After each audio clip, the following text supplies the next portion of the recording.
بسم الله الذي لا يضر مع اسمه شيء في الأرض ولا في السماء والسميع العليم. Dear brother, assalamu alaikum wa rahmatullahi ta'ala wa barakatuh. Alhamdulillah, to do khutbah we're going to talk about fasting. We all know Ramadan started, alhamdulillah. We pray Allah this Ramadan is supposed to be here for us a lot, because a lot of people was with us last year that was praying for this Ramadan but never get it. Well, alhamdulillah, we got that. We're supposed to say alhamdulillah, because it's a chance for us to get the rightness of ourselves in the deen and make ourselves get a lot rewarding before we die.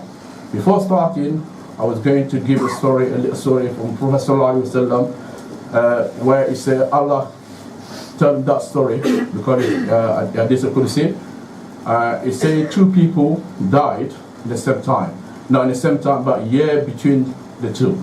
A year after, one died this year, and next year the next one died. Between the two, one died. The first one died. He died when he was doing jihad. So he died like a shaheed. Alhamdulillah. Anyone died like a shaheed? Alhamdulillah. So the next one died 1 year after him, and people start saying this guy died and a shaheed is got a better chance, or you get a better chance to get in paradise than the one died after we died being shaheed. And the Prophet, when he heard that, Sallallahu Alaihi Wasallam, he said to people, what the judgment is wrong. It's not the way Allah judge. The one died a year after, he had a chance to pray, to worship Allah for a year. And again, he had Ramadan on that year, where he fast Ramadan. And maybe if he get Laylatul Qadr as well, what is better than 1,000 months of rewarding, added to what he did all year, it's going to be more. So we can't say that person is not getting nothing compared to the one died in jihad. Allah knows better. So that to encourage us to know Ramadan came, we have to do our best to pray. We have to do our best to fast. Some people, for little sickness or some little trouble, they give excuses not to fast. MashaAllah, Allah said in the Quran, if you're ill, you don't have to fast. If you're troubled, you don't have to fast. Alhamdulillah. Walakin he said, فَانْتَصُمُوا خَيْرٌ لَكُمْ. But fasting is better for you. That means you have your own judgment. If the illness you got can stop you to fast, alhamdulillah, don't fast. You got the right not to fast. But if you feel like that illness can't stop you to fast, you can fast, better for you. That's something for the traveler. Traveling, if you're traveling, you're not supposed to fast. But if you feel like the travel you're doing is not going to make you tired and you want to fast, it's no problem, you can fast still. But it's not obligatory on you because you're traveling. So all this judgment, it comes to you. So to say that, for us to know, Ramadan is the right time for us to fast, and make sure we do fast, and make sure we do a lot of Quran, read a lot of Quran, do a lot of prayer at night, because that's the best time for us to go reward. Because Ramadan, we get more double rewarding, or maybe more than that. Because Allah said, As-sawmu li wa ana ajzi bih. He said the fasting is for Allah only. And is only one Allah only knows how much reward we can get for fasting. And it's only one reward us for it. So that means we don't even know how much reward we can get for fasting. And especially in Ramadan as well, is a time, a best month of the year, and the glory month of the year, where we need to be aware of it. So we praise everybody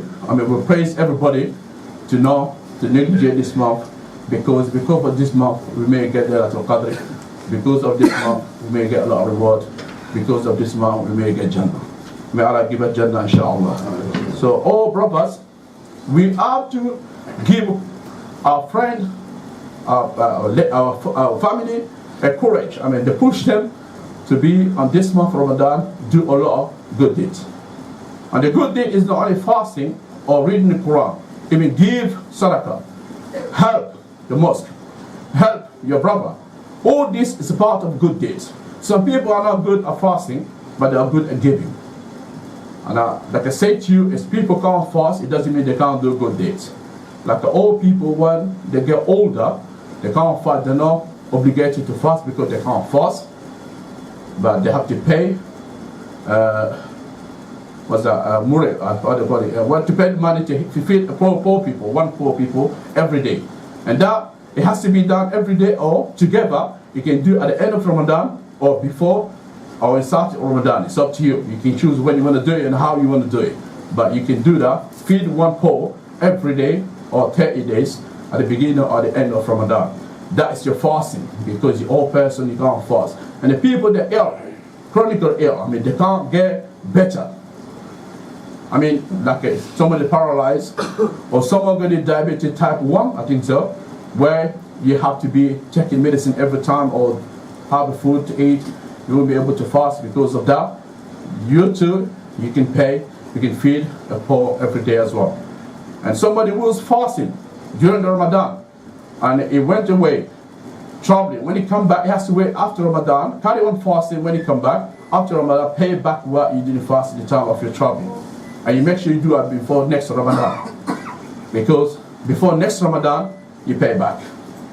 So inshallah, there's all this to help each other to understand how important Ramadan is.